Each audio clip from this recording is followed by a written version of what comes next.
Welcome back to Highly Respected. I'm your host, Scott Greer, and today we're going to have another fantastic and incredible episode for you guys, just like always. So we're going to get right into it. So we've got two questions dealing with Antifa. I think we might even have more questions than that, or Antifa, whichever way we want to pronounce it. I prefer Antifa, even though I think from the German it would be Antifa, or Antifa. But we're going to go with Antifa instead. I feel like that's the more Americanized response. So one question we've got is from...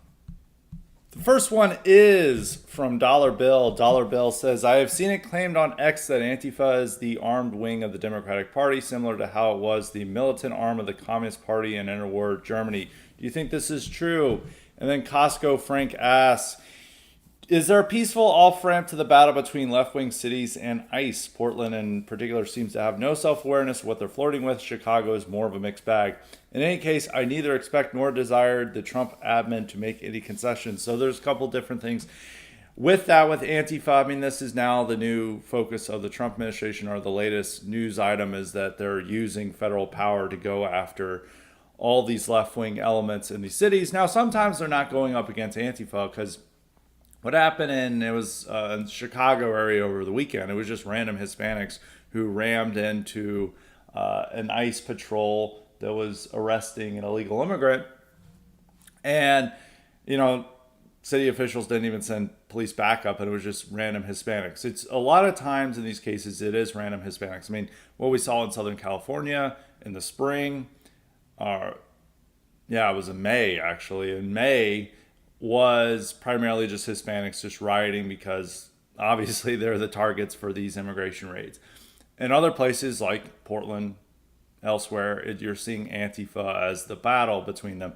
And is there a peaceful off-ramp between them? I mean, sure, there is a peaceful off-ramp between that can happen with this. One is the states are going to back down, or the cities are just not going to violently resist. What they're going to do is what we saw with the incident from Chicago this weekend, which is insane, that they got rammed by or blocked in by 10 cars.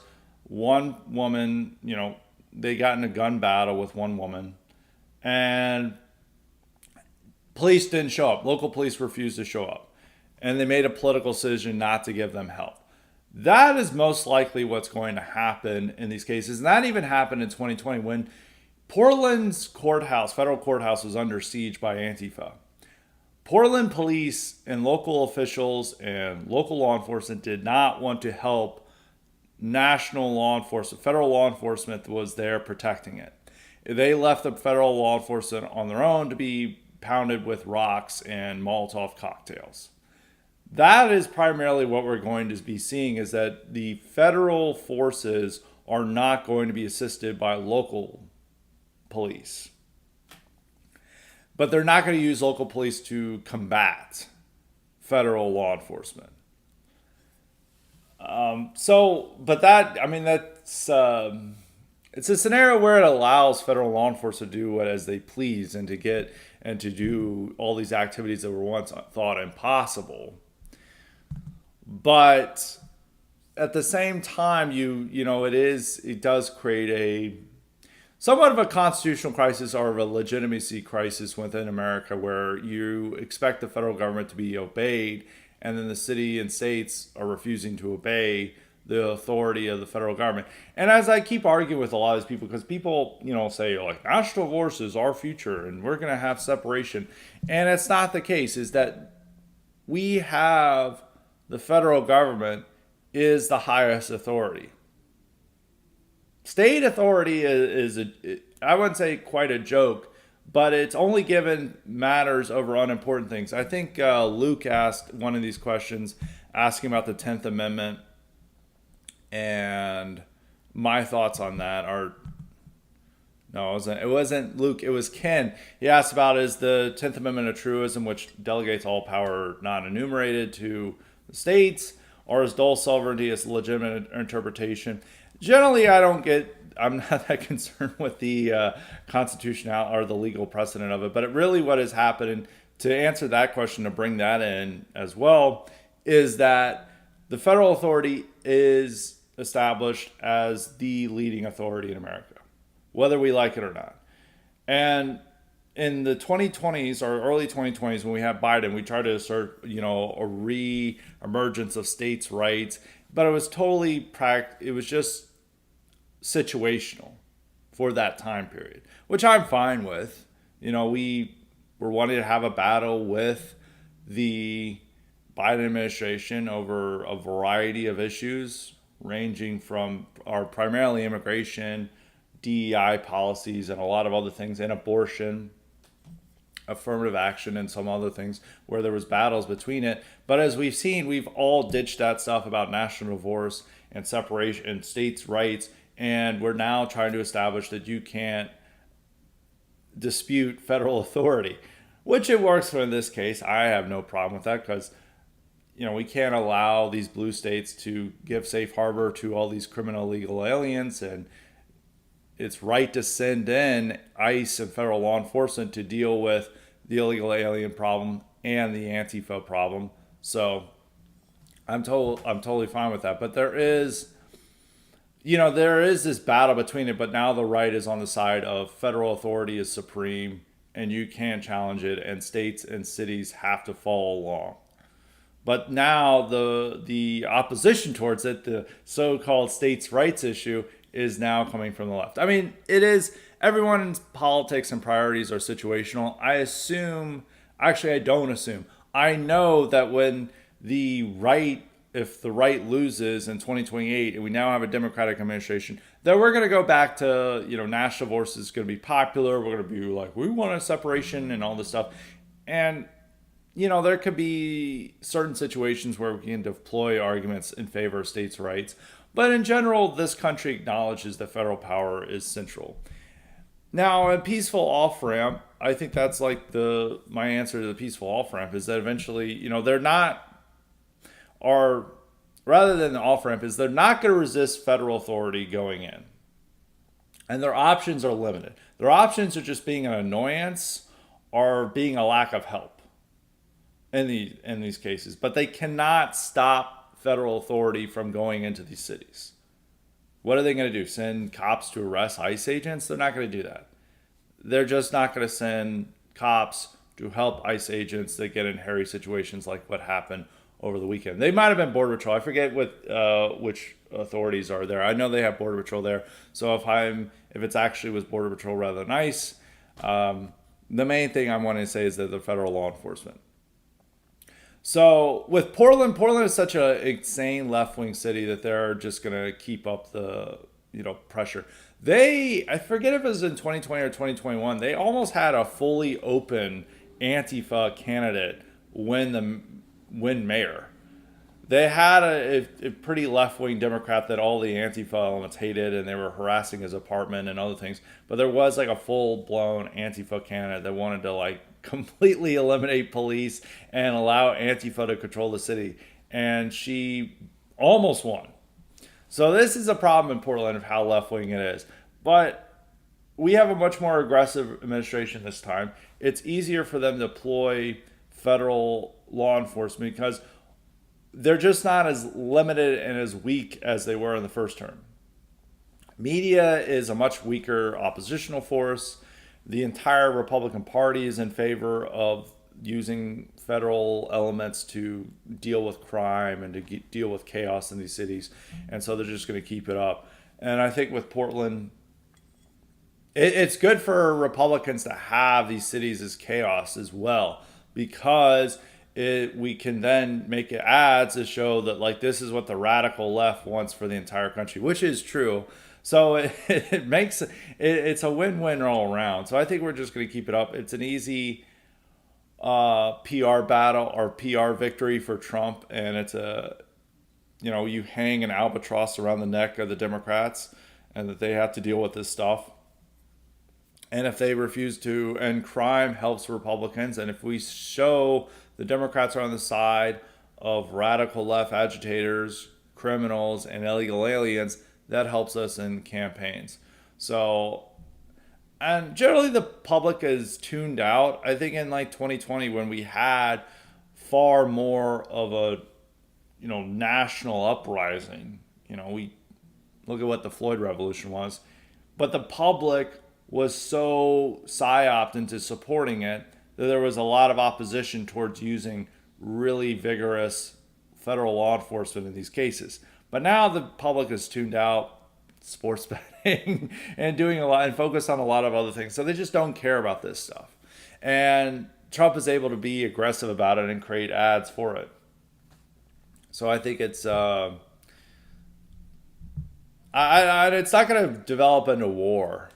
So the current state of it is, I think, beneficial to Republicans. So just keeping it up, but having more arrests of people and having more federal charges pressed against these people, ensuring that all these left-wing agitators and left-wing agitators are sent to federal prison.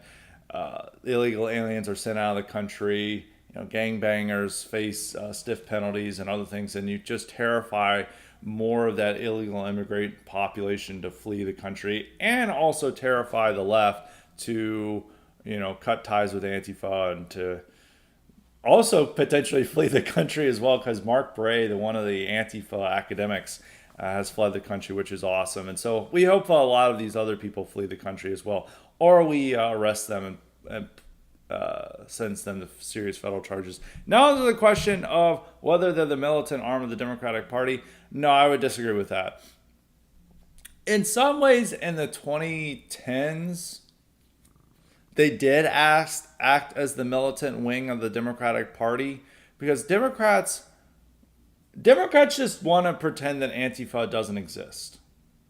And Democrats know that this is more of a liability for them than they did in the 2010s. In the 2010s, they fully supported Antifa. They're like, wow, they're beating up the alt-right and Proud Boy, and they're fighting against Proud Boys and Trumpists. So we fully support Antifa. And you had a bunch of these Democrats who come out and say, like, I'm pro-Antifa. I'm anti-fascist, aren't you?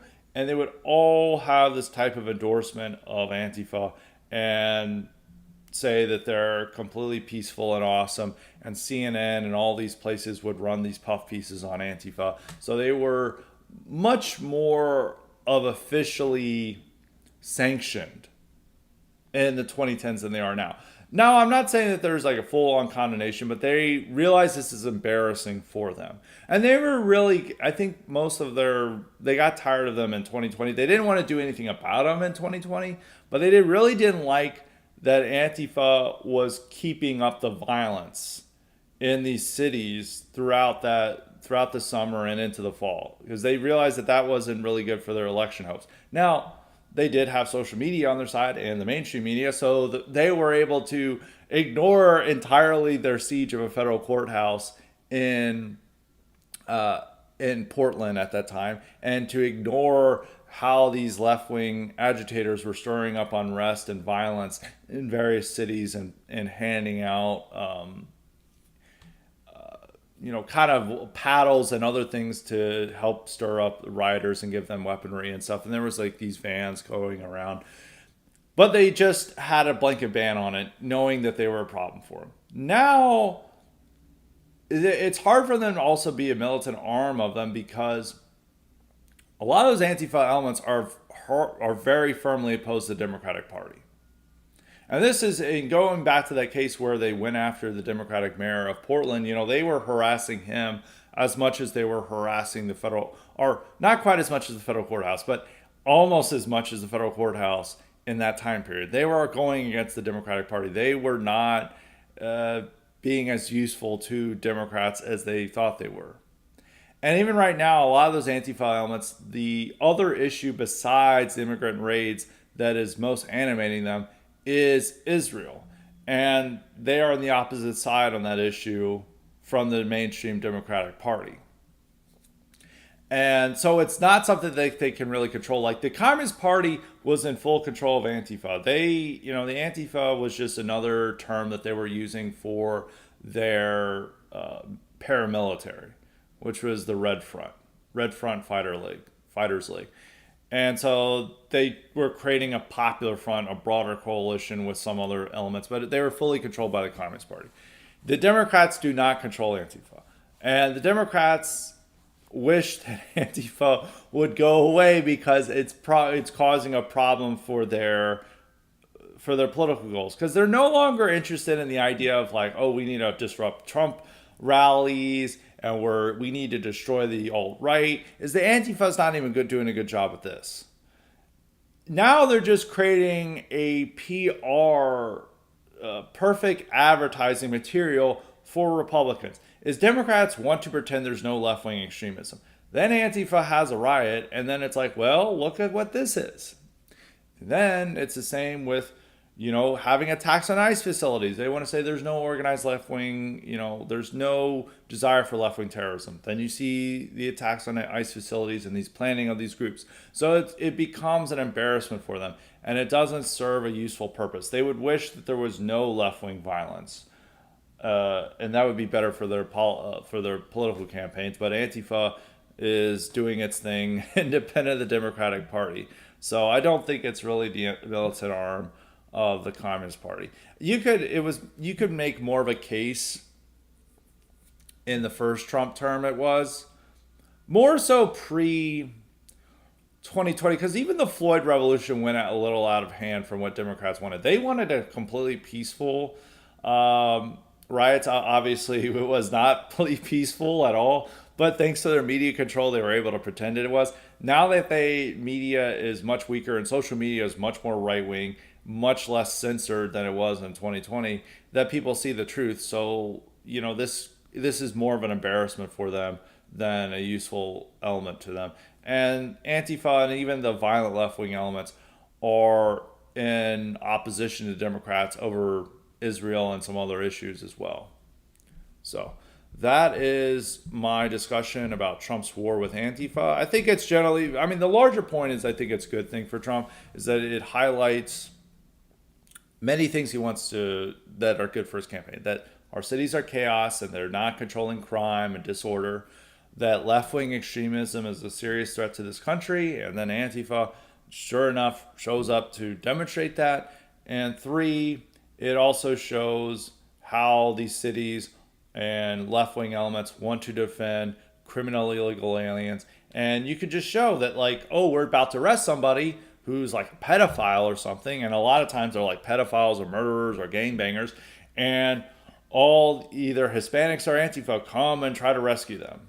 And you could just say the left rather than like, even though it's Hispanics and Antifa, we could just say Democrats are trying to defend them.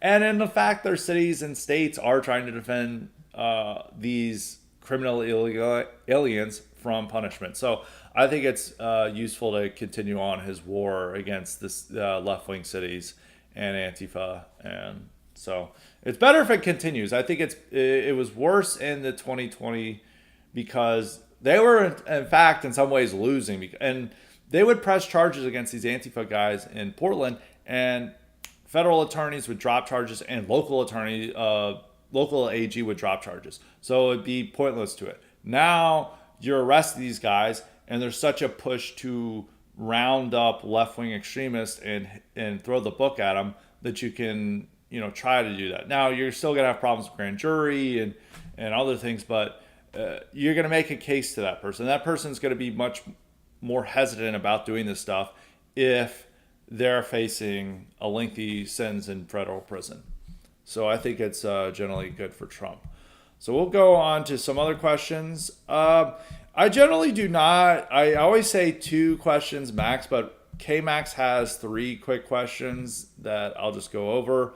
One is like very easy. He said, the Nigerian slaughter of Christians and media silence. My question is, why the silence? Is it really an anti-Christian bias our media has, or more to do with the news? Africa never gets the attention the news in the Middle East does. It's Africa. No one gives a shit. That's like, we always kind of bring up atrocities in Africa to always to shame people. But we just don't care about Africa. It's like, this stuff has been happening ever since Europeans left. They just have civil wars and genocide and ethnic cleansing like all the time. And there's no real elements in America that care about it, unlike with Israel. You got not only Jewish element, you got the entire Muslim element that's also interested in it.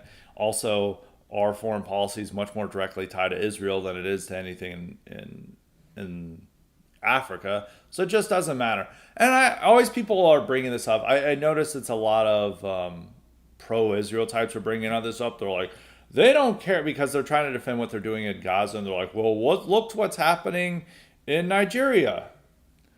It's just like we're obviously not going to care. It's Africa. It's not anti-Christian bias.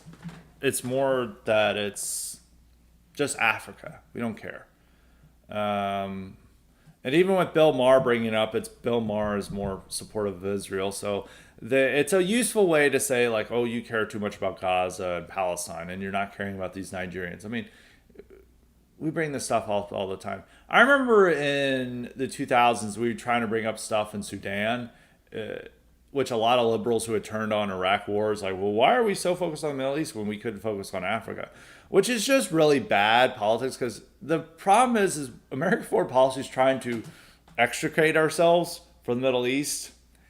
We failed at it. We've been failing at it for a long time, but we've tried to rip ourselves. And generally, a lot of liberals and others who make bad faith arguments to be like, oh, why do you care about the Middle East? Why don't we get more involved in Africa? And it's like, we don't need to get more involved in Africa. I mean, we have a lot of special forces detachments there that are hunting down Islamic terrorists and other things, but it's like a minimal footprint.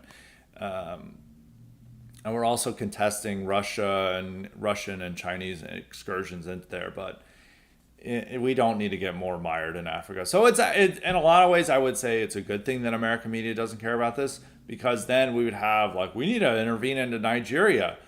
It's like with Syria.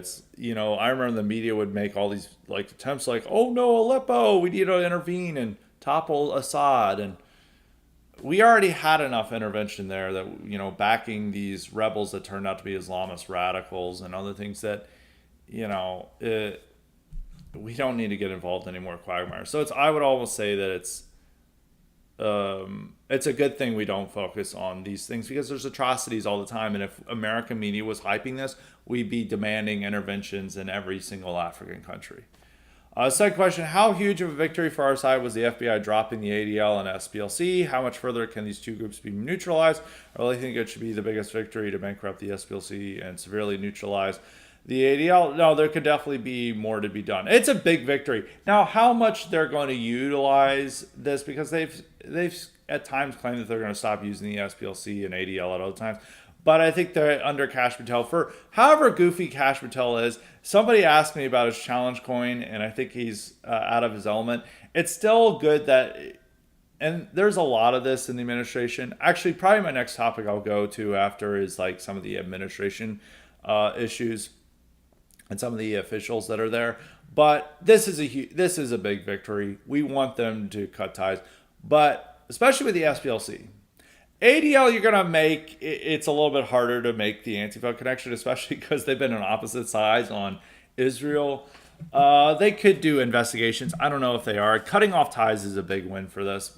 It would be good for them to do more, but I don't know what more they could do. But SPLC has strong ties to the Antifa, and it's a domestic terror group. So why is this nonprofit helping a terrorist group? And I think we need to do more investigations of the SPLC and audit them and really come down hard on the SPLC. And I hope that the FBI and the Department of Justice takes that into account. And I think it's that their low opinion of the SPLC among conservatives would empower them to do so. So, yeah, it's a big victory. If they actually fully cut ties, they're never going to use their resources again and all that, then that's big. I think one thing about the SPLC is important is that you could tell which figures are being monitored by FBI by reading the SPLC. Is if the SPLC was really fixated on a figure or a group, you know that the FBI is focused on them. Because guess who the FBI goes to find out right-wing extremists? They go to the SPLC. And if you ever want to know is like who's a Fed or whatever, people get a lot of paranoid. There is a number of federal informants, but it's not generally the biggest commentators or whatever, what people think. But with that matter, you could figure out who the FBI is focused on. And now with the FBI cutting ties, the SPLC, that SPLC no longer has the power. And the SPLC always knew this, and so did the ADL, is that they knew that who they focused on not only is going to get federal law enforcement attention, is that they would get the censorship of powerful corporations. That these would be the people debanked. These would be the people censored. 100% censored. If the ADL demanded someone get you censored, they were censored. I remember with Fuentes, and there's a couple different cases that both the SPLC and ADL demanded he be kicked off Twitter in the same week, and boom, he's gone. And they had that power in the 2021. Now, thanks to Elon Musk and big tech moving in a different direction, there's still some questions about big tech, but they're definitely a lot better than they were in, say, 2021. That they no longer have quite the power, and it's important for the federal government to take that power away that they have over the federal government, and then to target them due to their ties to Antifa. So that would be my question to that. And then his other quick question is, the singer Bad Bunny is said on Saturday Night Live, learn Spanish if you want to understand my Super Bowl halftime show. Is this wokeness in a new form? Not an all-black Super Bowl halftime show, but one in Spanish and not in English. This will drive more to our side, won't it? It's a kind of wokeness, but it's a political message. It's simply saying, fuck you, Trump America. And it's a huge middle finger to Trump America, because it's like, whoa, you want to deport illegals and immigrants and emphasize this fully gringo America. Well, guess what? We're going to have an entire Super Bowl halftime show in Spanish. And the Super Bowl is America's preeminent cultural event. It is our cultural festival in the same way that the Olympics were for the Greeks, for the ancient Greeks. This is embodying our culture. This is representing our culture. It's what we all fixate on and unites the culture. And for them to have an entire halftime show in Spanish and a time of Trump is an explicitly political message. Yes, it's a kind of woke. Is what I said with my article last week. His selection, it's not purely woke because it's... One thing I didn't mention in the thing is that it's also market driven, is that the Super Bowl is trying to expand its market internationally. And what better way to expand into Latin American markets than to have the biggest Spanish artist in the world perform at the Super Bowl halftime show? I'm pretty sure he is the biggest Spanish artist in the world. He's one of them. And that's going to entice people from Latin America to tune in, or more Hispanics to bring in and watch the NFL. And the NFL is a corporation, and it's always looking to expand its market base. And that's why a lot of its decisions are very stupid. It's also why college football is getting ruined, because they're all pursuing money a little bit too greedily. But one of the case. But it's also happening at a time of Trump. So it's also a political message, and it's a message saying a fuck you to Trump America. So yeah, that would be my take on it. Obviously, it's a kind of new woke, but the Hispanics have something, it's a specifically Hispanic chauvinism that's happening and it's more of an it is woke because it's anti-white in a degree, because it's like saying, you're too stupid to learn Spanish. We're going to force you to hear our language during your chief cultural event, and it's an insult and affront to us, and they're rubbing it in our faces. So it is a type of wokeness, I would say that. And the reason why it is because Jay-Z is running the Super Bowl halftime show because of deference to blacks and black power from these major corporations, as I argued in my article last week. And he picked Bad Bunny to send a political message. But it's also a market message. So so the NFL loves it no matter what, unfortunately. So there is... so we'll go to the...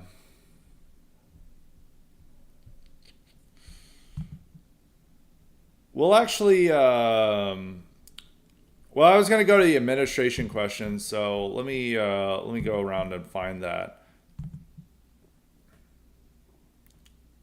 Actually, there's a question about the NFL from Kingslander, so I'll go to that one. He said in your last... And we haven't seen Kingslander in a while, so welcome back, Kingslander, to the Cardiff Elite. So we're glad to see him back. And so he got two questions for the for the mailbag, or for the regular episode that I'll go into right now. He says, in your last mailbag, when talking about NFL halftime shows, you claimed that black coolness was on the decline. However, everyone under the age of 25 on the internet talks almost exclusively in ebonics these days. Even blue-eyed, white, female to males with top surgery scars and custom personas as their Twitter avatars. Is black coolness is supposedly on the decline? Why is it that more young people ever speak like blacks on the internet? Well, that's an important point because they still have tremendous cultural influence on our language. And yes, the average Zoomer does talk, and we no longer say ebonics anymore. It's AAVE, African American Vernacular English. And it's if you ever talk to anyone under 25, they all talk in this way. And it is unnerving. This has been more of a development over time. Gen Xers did not talk in ebonics at all. It really never brought into their lingo. It was never used by them. Some of the boomers, the left-wing boomers, used like an old-timey, which at that time it was called jive. That they're like, can you dig it? But by the 70s, they were not talking like this anymore. And blacks got really mad if they talked like this. They're like, you're not saying dig it anymore. They moved on to that. But the vast majority of boomers, the vast majority of Gen Xers did not talk like that. Now, it became more clear with millennials. That millennials began using a lot more of these phrases and terms. But the way we used it, it was like very white. It's like, oh, that's pretty fly, if you know what I mean. Even though that might be more Gen X, but that was also a millennial thing. It's like the Offspring song, Pretty Fly for a White Guy. But it's almost mocking white appropriation and like how goofy it is. And wiggers were first developed. But even then, it was like, this is lame. You're not supposed to be like this. There was an understanding that this is not how you're supposed to be. And when you use terms like dope, or something like that, it was seen as inauthentic and something you shouldn't do, and it was seen as dumb. You are not supposed to use this language. But that is dissipated with Zoomers, where they're all, even if they dress very white and demonstrate themselves as white, the way they talk is the way that wiggers would have talked. Are the equivalent to that, because there's now a whole new language and lingo, in the same way that there was a whole new language and lingo in the 2000s compared to the late 60s, and talking jive and versus in the 2000s and the way they talked and the way they talk in the 2020s. But it's overwhelmingly common, and it is, and it's even one thing with the way that Morgan Wallen got in trouble for saying the N-word. He did not say, first off, he didn't say a hard R. He said, the way they say it in rap music. And he was imitating black talk and imitating AAV when he was just drunk yelling at his friend. It was clearly not racial at all. And he was canceled over it. And that's the only way that they would really use it. But it still is on the decline because rap music isn't as popular, is declining in a lot of its popularity. Also, the type of admiration for black figures and black entertainers isn't as the way it was a few years ago. And there's other competing music for their attention. And even with a lot of Hispanics, they're developing their own way of speaking. That also includes AAV as well. But it's more of a language influence. So there is a decline in coolness in whether this is what we want to listen to, because it's like the Kendrick Lamar thing was very lame to people, and it felt like something from 2021, not something that was fit for this year. And we're less willing to just like kind of tolerate this stuff. And also, rap isn't as I mean, it's still big, but it's not as overwhelmingly prevalent as it would have been a few years ago. And people are listening to all their music. But the issue is that we've all adopted AAVE, or for young people. And it's become more the language for young compared to Gen Xers and millennials and certainly boomers. So, but it's almost separated from blacks, because it's like the fact that, most of racist Twitter also speaks in AAVE as well. And Eh, so it's something separate from like liking or worshiping them in a way that's different from Wiggers, because Wiggers were trying to be black. But now I think it's just the way they talk and the way they interact. And it's that black influence, but it's not connected with black worship. It's separated. But we'll see maybe further on whether this is like I do. There is a decline in black coolness and the decline in wanting to make black culture as the centerpiece of America. A lot of it. I mean, a lot of the Trump's win in 2024 can be seen as that, as people rejecting blackness in the Democratic candidate, and also a lot of Hispanics are moving to Republican because they view the Democratic Party as the black party, and they want to vote for the non-black party, which is the Republicans. But they still have a lot of influence on our language. Probably more influence on our language than they've ever had before. Second question, what is the most effective way that the GOP can make cultural inroads with the Anglosphere and Europe at large?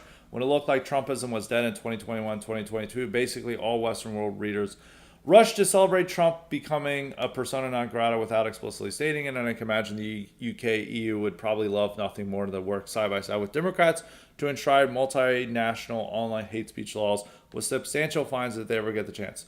Also, I take the Nemetsian approach after Nemetz to Canada and believe it is beyond reform and that the provinces should be strategically picked apart to neuter Ottawa. Probably with just what we're doing now, exerting pressure on them to not censor, backing right-wing parties, and also trying to own Canada. I think that what the Trump administration is doing right now is probably fine. I at first felt that they were being a little bit too domineering to Europe and Trump's way, but Europe can only blame itself for that. They're so weak. They've been hooked on America for countless years, and they don't acknowledge that they're that dependent on America. And then Trump is just making it explicit and forcing them to acknowledge their dependency. And if they don't want to be dependent on America, they need to change themselves. But unfortunately, they're deciding to stay dependent while complaining about and bitching and moaning and having girl boss tyranny all over the continent. So, I think what he's doing now is basically going in, telling them to stop censoring, do something about immigration, and backing right-wing parties. That's the best way to go about it. Now I'm going to try to find the questions about the administration. We got a lot of questions today. So, New England Refugee has one, though I know we both love the Trump administration and it seems to have a competency problem at times, especially when it comes to messaging. I referenced the tweet below. I thought Susie Wiles would keep a tighter ship. But what do you think they can all stay on the same page on the important topics? I guess it's something with Lutnick going off on Epstein, though it's maybe against the administration line. But I generally think on keeping a tight ship and the administration not leaking. It's a way better administration than the first term. The first term, the media knew if someone ordered ice cream for lunch, they fucking knew about it. They knew every damn thing because the entire administration spent their whole time not working but talking to reporters. And a lot of times they're like, well, if I don't talk to reporters, my enemies in the administration are, so I need to get my story out. They spent their whole time talking to reporters. There is hardly any leaks from this administration. There is probably fewer leaks from this administration than there was with Biden. And they're all pissed off about it because it's killing their industries, that they got no scoops. They have no scoops or anything. There are far fewer leaks from this administration than there was for anything. The problem with Biden is that they gave them shit. They just thought that they were dogs and were like, here's a bone, chew on that. And then it's like, this bone sucks. It's old. It's like, that's all you're getting. And the media spent so many years just taking the abuse. I mean, the first year, Biden just completely abused them, made fun of them, and they just accepted it. I mean, he was basically peeing on them, and they just thanked him for the water. And they eventually just got tired. They took it up until summer 2024 when they realized oh, he is completely senile. We can't hide this anymore. So I don't. Lutnick is one of the more goofier picks. He's always, I mean, his main problem was him defending Chinese foreign students. I mean, unfortunately, that was seemingly in touch with the rest of the administration, but he's always going out there and pushing policies that maybe shouldn't be happening. He also promises the moon when he shouldn't be promising the moon. I think he's one of the weaker links in the administration, but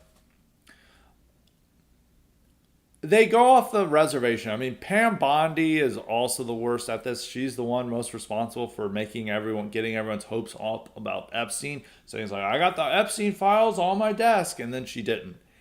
And then she's also like, we need to have hate speech laws. It's like we don't allow hate speech, and it's like stupid. Both her and Lutnick have probably been most responsible for all of their messaging errors. So, but everyone's pretty much loyal to Trump. They're not disloyal to Trump, not trying to undermine the administration like they all were in the first admin. They're not all spending all their time talking to reporters like they were in the first admin. And they're actually trying to do things, even if sometimes they're goofballs like Kash Patel. Somebody asked me to review his challenge coin, if I can find it. Who asked me about it? I think it was Nitro, maybe. Yes, it's Nitro. He said, please review Kash Patel's challenge coin. I don't know. It's just one looks and one sees. I mean, the challenge coin has got like the Punisher face. It is outrageous. But, if he's actually going to fire the agents that, oh God, like this is so bad. Okay, it's got a skull. It's almost Punisher, but it almost looks like not the Punisher skull, but the mascot of Iron Maiden. It's Eddie, I think Eddie. I forget the mascot of Iron Maiden, but it's like Eddie. And then I think there's also a last name. Sorry for Iron Maiden fans, I forget the name of the mascot, but it's like that skull, and then it's got pistols. It feels like just Hispanic. And it's got KSH on it, and it's like, what the hell is this? Actually, it's really bad. The issue with Kash is that if he fully eliminates SPLC influence and goes after the SPLC, he fired the agents who took a knee for Black Lives Matter. That's good. If he utilizes the FBI to go after SPLC and other left-wing groups, he can have the Kash Patel challenge coin. The problem is like, this is just horrible aesthetics. It's more of a problem of Trumpian aesthetics and what people like, is that there's just such a tastelessness to it that it does rub you the wrong way. The KSH, it's just so bad. The pistol, it's like something that like a cartel would hand out. It literally is something that a cartel would hand out. But, there's a real decline with Anglo norms and values and traditions with this, and you could see that in that. But, if the result is we actually take a serious beating of our enemies and they decline in their influence and power under Kash and they begin getting arrested, I guess it's okay. So that's it. And somebody asked me about the Hegseth speech. Concerned citizen. We're going to go back to Nitro. There's a lot of questions, as I said, but we're going to go to concerned citizens questions. He said, what do you think of Pete Hegseth's speech to the generals? I mean, I like the content of it. I like the message of harassing the generals, but it's once again a tasteless message. Like, this could have been just an email. I guess they're trying to push out generals that are not loyal to Trump, which is good, but there is a hokiness to it, and that's also one of the issues with Hegseth. Now, in comparison to people they could get, which are like these standard generals and stuff that like say they're pro-Trump, but then they're not working for his agenda, it's better to have Hegseth there. Hegseth is firmly committed Trump loyalist who's trying to do everything that Trump wants to do, and that's great that we have someone in the Department of Defense. The issue is that when when there's something for a serious decision making, he's pushed aside. It's like when we were going to strike Iran, Trump turned to CENTCOM commander, General Kurilla. Hegseth was not really that important to the decision making. It was mainly Kurilla. And that's mostly the case of the Department of Defense. But I mean, the speech, generally, I'm not that upset about it. I think the purpose of it, the content of it was fine. But there is a type of hokiness and tastelessness into it and a silliness to it that I'm just like, I'm not going to soy jack over it. there's the people who are going to soy jack over it and say this is the greatest thing ever. We love it. This is awesome. I just think they're like, this is what we need. I'm not going to go that far, but I'm not going to be that upset about it. Even though I think was rather is a tad dumb. Even though I support the meaning and content of it, it could have just been sent as an email. It's more of like Hegseth wants to have, and Trump likes this, is that they want to have these television moments or moments made for Fox News to rile up the base. I guess is a good thing, but I'm not going to sit here and be like, this is awesome. That's my main take on it. Second question, what's the deal with Laura Loomer? How did she become such an influential voice in Trump's inner circle? Well, people forget that in the 2020s, when all of conservative pundits lined up behind DeSantis, and a lot of these people are now lecturing you on what's based in red pill after being never Trumpers during the first term and then moving to DeSantoids, they're now full-on Trump supporters, long-time Trump supporters. There wasn't a lot of people in the media who were aggressive pro-Trump in 2022 and 2023. One of the few people was Laura Loomer, and Laura Loomer went after all of Trump's enemies and was insanely pro-Trump and aggressive. And Trump saw that she was a useful tool for him to go after people he didn't like and to police the boundaries of conservatism to make it more pro-Trump. And he knew that she had a large following and was a loyal Trump supporter. So he turned to her and said, like, well, she's very loyal to me and she always seems to look out for my movement. So, and there wasn't many other people doing that at the time. So Laura Loomer became very influential. And she is extremely aggressive and other things. And people in the administration are terrified of her that she'll elevate herself. I mean, I think the issues with Loomer, I think, are pretty clear, but Trump didn't have many people like that. And also Trump really admires loyalty in people. And he likes I'm not going to say pit bull because Trump isn't having pit bulls, but he needed an attack dog, and Laura Loomer proved to be a very effective attack dog. And that's why she became an influential voice in Trump's inner circle, or Trump circle. I wouldn't say inner circle, but Trump circle. We'll go back to Nitro. Our other question, he says, does Trump's incredible winning streak with SCOTUS, including many immigration rulings, increase your confidence any regarding a favorable ruling on birthright citizenship? While absolute repeal is presently beyond the pale, maybe we could see it removed just for children of illegal aliens. The position is very strong both historically and textually, and previous SCOTUS precedent doesn't really apply to illegals. I mean, as I said, it's probably 70-30 or 60-40, leaning more into them not upholding repeal, but that's the best chances we've got. So it doesn't increase my, I giving it a chance. I give it a 30% chance. And that's better odds than it's ever been.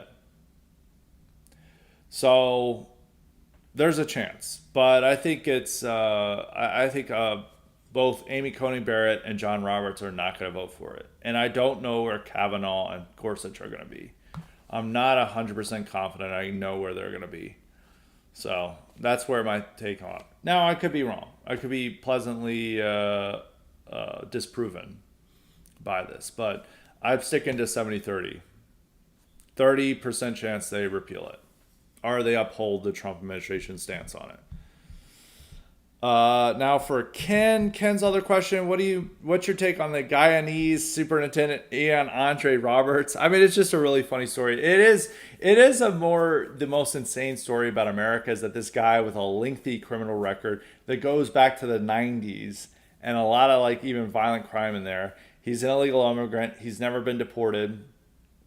No citizenship, registered to vote, criminal record, and is still able to be a superintendent of schools. It's showing that, they talk a lot about white privilege and all this stuff, and it's actually complete bullshit. As long as you're a minority who can present himself to be the model that they want, and he's like, oh, he's so smooth, he's so articulate, he's so clean cut, he seems to be really cool, and he gets fist bumps to kids, we love him.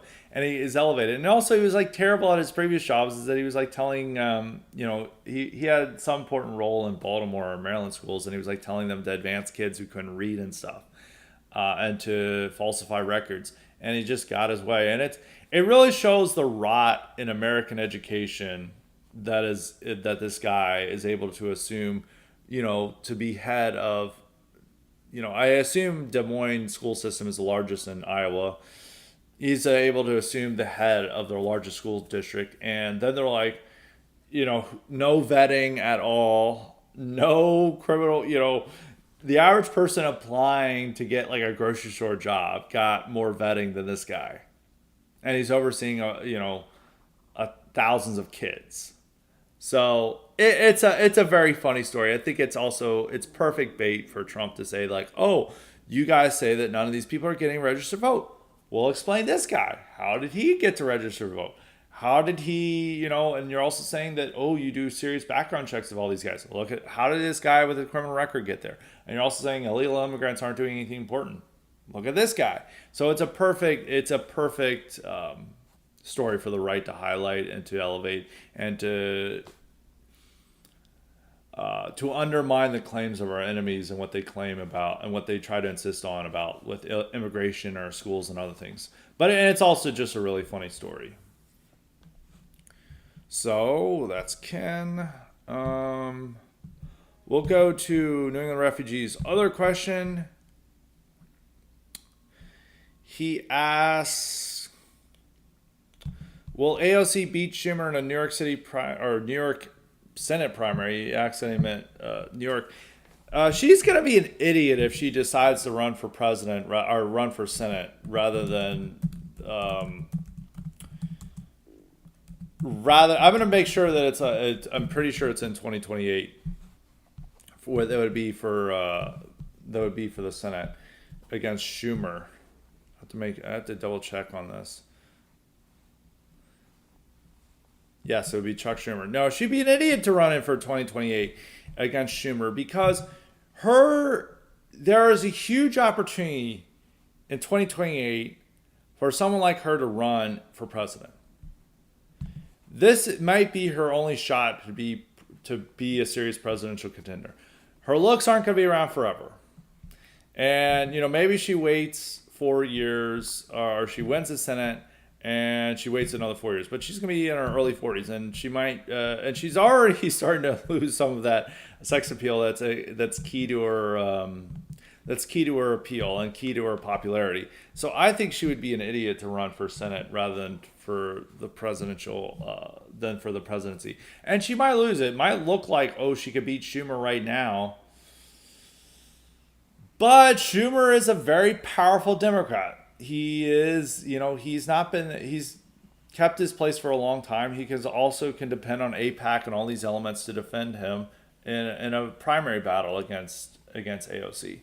And it's not guaranteed that AOC will win. I mean, it's not guaranteed she'll win the presidential nomination, but she will elevate her politics and make it a powerful force within the Democratic Party if she chooses to run for president in 2028. And there's not really anyone else who's going to run in that direction. Rohana might run, or Hana, I forget it. I'm pretty sure it's Rohana might run, but he's too tied in with tech industry to really run on that the left-wing populism that might really capture a huge element of the Democratic Party. So now if she runs in the New York Senate primary, there's going to be issues with Schumer. Schumer apparently he either can't see or hear. He is getting really old, and he's just not the way he used to be. He doesn't have the potency. He's in his 70s. So he might just lose anyway, or he might just retire rather than face off against AOC. But there's a lot of questions about her wanting to run. But I think her real move should be running for president. Elevates her, makes her a national figure. It doesn't really matter if she's a congresswoman. Trump didn't even hold office, before running. Buttigieg was only mayor of a small city when he ran for president, he was a serious contender. So it's like, you might as well run as a congresswoman. But we'll see. Would she beat Schumer? Any takes saying she would easily beat Schumer doesn't understand how the party establishment can mobilize its institutions to stop a candidate like that. And when it's just a two-way race, like unlike with New York City where there's multiple candidates taking away from Cuomo, and it's also New York City, not the New York State. I'm a little bit more skeptical that she could win. So it's the most powerful senator, Democratic senator there is, and he's going to call on a lot of resources to feed AOC. So, we'd see in that. It'd be a very competitive Senate primary, but I think her political, it's better for her to run for president. But I'm not her. Nor am I a Democrat. So if she wants to be an idiot, that's her. That's on her. More power to her. Let's see. We got questions from Hornet. Do you think the hostages will ever actually get released? I assume it's the Gaza hostages. The ones alive, probably. They will be released at some point. But I don't know what the conflict is. I mean, Netanyahu wants to continue the conflict because he knows that if he resolves it, that his power is over. And also that the only thing that Israel can expand itself and to create change within the Middle East in their favor is to keep this conflict going. It allows them to attack Syria. It allows them to attack Iran. It allows them to attack the Houthis. It allows them to do whatever they want in Palestine. So if they end the war, they lose those opportunities that they want to gain, and also Netanyahu's out of power and potentially going to jail. So within his own country, I don't think he's ever going to leave Israel again. But even within his own country, there could be problems with there. But I think the ones that are alive will eventually get released. 2, what are your thoughts on Arch Manning sucking? Is it over for Nepo white guys? He's a young quarterback. I still believe in Arch Manning, but he had another terrible week and people are now beginning to say he sucks. But I still believe in Arch Manning. I want him to be good. I want him to succeed. So I'm refusing to believe that he's going to be a terrible quarterback. I think he just needs to. He's just not. He's a young guy, not used to pressure. He was really good last year when he played. So I don't know what happened this year. It could be some way that his team sucks, but I don't know. They're clearly not going to be the team to win the national title. I said that they were going to win the national title. Unfortunately, I was mistaken. So maybe I should say he is going to suck, so he'll be good again. Maybe my takes on who's going to win games has been very off in college football. So actually, I'm going to say he's going to suck, and then hopefully gets better. he becomes a really good quarterback, but we'll see. I'm not giving up on him yet. He might need he might just need more time to develop and mature. So we're not giving on him yet. We got questions from Renown. Have you watched Keith Wood's documentary he just published? No. What's your opinion on it? I'm sure it's fine to watch. It's about like European populism and nationalism. I'm sure you can learn a lot from him interviewing AFD people. Am I going to watch it? Probably not. But I'm sure it's okay. But I haven't watched it. You also got to send the documentary. I wasn't even aware he released a documentary. I had to go look it up, and I found it on YouTube. So, but I assume it's okay. Second question for your podcast. Is the hypothesis postulated by Noah... it's not Noah Berlowski, it's Noah Smith. Noah Smith in the tweet exchange correct. And what Noah Smith says in its response to James Lindsay says we should all be talking more about the alliance between the radical left and the radical Islamists. It's actually weird that it's not more prominent in the discussion. And then Noah Smith says communism crashed in the 90s, and then 9/11 happened. And the left decided that Islam was the next globally ascendant challenger to the West, so they decided to make an alliance. No, that's not correct. The left's connection with Islam is something that's unique to the Middle East. There's some alliances within the far left in Europe with Islamists. Some of their parties, like Mélenchon and others, make out inroad or overtures to Islamists, but it's very weak outline. And anyway, like the left, the woke left was having problems with the Muslim followers in this country when they tried to do woke shit in their school, and then like all these Muslims were protesting it. And they never really admired radical Islam in the way that they admired communism or left wing revolts. They really did not like radical Islam. Even with Antifa, they sympathized with the Kurds, which were secular and into leftism. They didn't really sympathize with Islamists. They were never that supportive of it. So no, the alliance between the radical left and the Islamists isn't real. The only time it really happened was in Iran during the revolution, and then the Islamists wiped out the left. Now, thing about it is that the Iran, like the Ayatollah and a lot of the intellectual forces involved in the Islamic Republic of Iran have taken in a lot of influence from the left, from anti-colonialist thinkers. They were into Frantz Fanon and all this stuff. So they've imbibed a lot of the left, but they've made no serious overtures to the global left. The global left doesn't like Iran. The only people like Iran are a handful of extreme right-wingers in America who just like love every third world shithole state. Like, oh, North Korea based, Venezuela based, Iran based, and even a lot of that old left that really would admire every crappy third worldist left-wing government. It's a lot weaker now. The new left is, even though I talked about a lot of the new left in an IQ supplement a few weeks ago, they're not as interested in foreign governments and admiring third world governments. The only governments they really admire are these geriatric social democrat European states that say in a girl boss tone like, Mr. Trump, you can't bully us, and then Trump bullies them anyway. The countries they admire are like Sweden.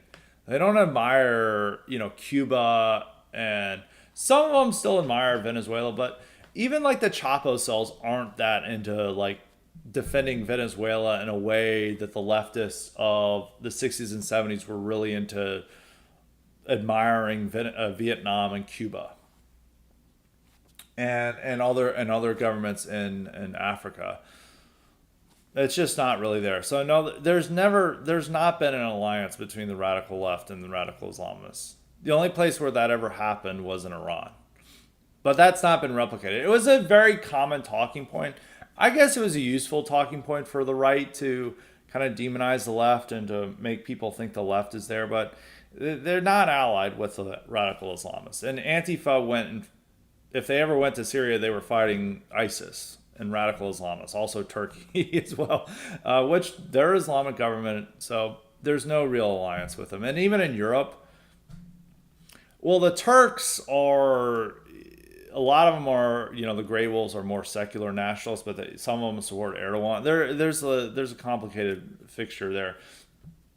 They fight with Antifa. And a lot of these radical Islamic elements don't get along with Antifa. So no, there's no formal alliance with it. I think that's an idiotic tweet from Noah Smith that doesn't make any sense. When communism and when you talk about the left, I guess there is a type of far left element, maybe Oliver Stone element that keeps alive some of that 60s idealism that always like sees like some country as new. But most of that sentiment has moved to the extreme right. Or I don't want to use the extreme right, but certain elements of the right. And most of the left just focuses on domestic things, and they don't really admire foreign governments in the way that they would have in the 60s and 70s. So, no, it's not accurate at all. Not true at all. Let's see who else we got. We got Arm Day Enjoyer. Arm Day Enjoyer's got two questions. He said, what exactly are the characteristics and ideology of the boomers? Liberals say they are all Reagan cons. The right says they are all shit libs. Exit polls say they vote GOP. Please touch on Generation Jones as well. What is Generation Jones? What is Generation Jones? I'm having to look that up. Oh, okay. No, no. That's basically the generation. Really, a lot of these people should be more Gen Xers than Boomers. Actually, I support. Okay, Generation Jones is a good way. It's a good way of differentiating the ones born the ones born after they had to worry about getting drafted for Vietnam. Okay. Well, they basically have the same politics as the older boomers as well, but they don't have the same cultural experiences as them. They were the ones listening to classic rock in the 70s and growing up and listening to that, and not into flower power stuff in the late 60s, or dealing with the campus riots of the 60s. Their characteristic and ideology is that boomers had it. They didn't have it that good when they were first getting adulthood. 70s was a terrible time to be an adult, but they were then able to experience the and reap the benefits of American prosperity the most than any other generation. Now, some of them did have their savings wiped out in 2008, which is something that we don't acknowledge. And a lot of these guys, they're nearing retirement. A lot of these boomers, when the Great Recession happens, and there goes their retirement. But for the most part, they're very like old people. They're status quo, and also unlike other generations, they're living much longer than any other past generation. If the standard boomer that we have is that it's somebody who had a middle class job, they saved up successfully, they own their own home, and now they're hoarding all their wealth. And the characteristics and ideology of the boomers is they don't want any changes to the status quo. They want their interests protected. The status quo is good for them. They don't want it altered. If it ain't broke, don't fix it. And for them, it ain't broke. So absolutely don't touch it. Do not try to fix it. They want their retirement secure. They don't want any changes to Social Security. They don't want any changes to Medicare. They want their benefits. That's the main thing they are. Now, they are conservative in a degree because they're defending the status quo. That's very conservative. And they are defending their interests. They're certainly not into redistribution of wealth. They're certainly not into, because they'd be the main victims of it. They're not into new taxes and other things. They just want these carve outs. It's why a lot of these states are pursuing these property tax eliminations, because it benefits boomers. Both Texas and Florida, which are now pursuing it, are becoming retirement destinations. More so Florida, but so is Texas. And it's a way to reward them and to bring more boomers here. And so it also furthers the problem of a housing crisis and boomers sitting on their homes and hoarding all the wealth. I know there's in Texas, property taxes are getting out of control. The answer is reform, not elimination. You still need property taxes to pay for basic local amenities. So I just think the characteristics of an ideology of the boomers that they made it, they got their own, and they want to preserve it beyond all means. And they're not shitlibs. They're just status quo people. They want the status quo with some set asides for themselves. It's similar to blacks, but their default position is voting Republicans rather than voting Democrats. Democrats also, or black voters generally, want the status quo but more handouts. Boomers, similar thing. They want the status quo but more handouts, some reforms to taxes that allows them to hoard even more wealth. So they're very interest based. It's sometimes hard to, and they do get fearful of Trump because there's problems that he could upset the status quo. But they have tremendous authority and control over our country. I mean, the COVID lockdowns were driven by boomers. And a lot of other things are driven by boomers as well. It's like why we can't do any entitlement reforms. It's because of boomers. So they're generally, I think a better way is saying their status quo. They still primarily vote Republican, and a lot of guys are like, it's going to be so much better when boomers die. It's like they're the widest generation still. Also, a huge number of our voters are still boomers. And you're banking this on generations that are like, people are like, Gen Alpha is going to save us. It's like Gen Alpha is like 40% white. it may not be that low. I think it's like 43% white. And if immigration kicks up again, it might even be less than that. And Zoomers are debatably majority white. And you're putting all your hope on generations that are debatably white, and their politics may shift over time. I would say the average Zoomer male has better politics than the Boomer male, because the Boomer male just wants to protect his own and is falling for AI slop videos, while the Zoomer, realizes that it's much harder for him to gain what the Boomer has and is much more open to radical right-wing ideas.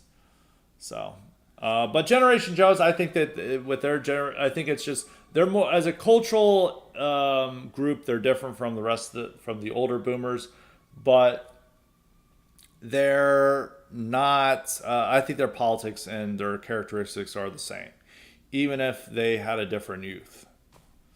But it's just the same. It's like most Americans, like they age into the generational habits of the older generation. It's good. Gen X is going to be very similar to Boomers when they are all starting to retire.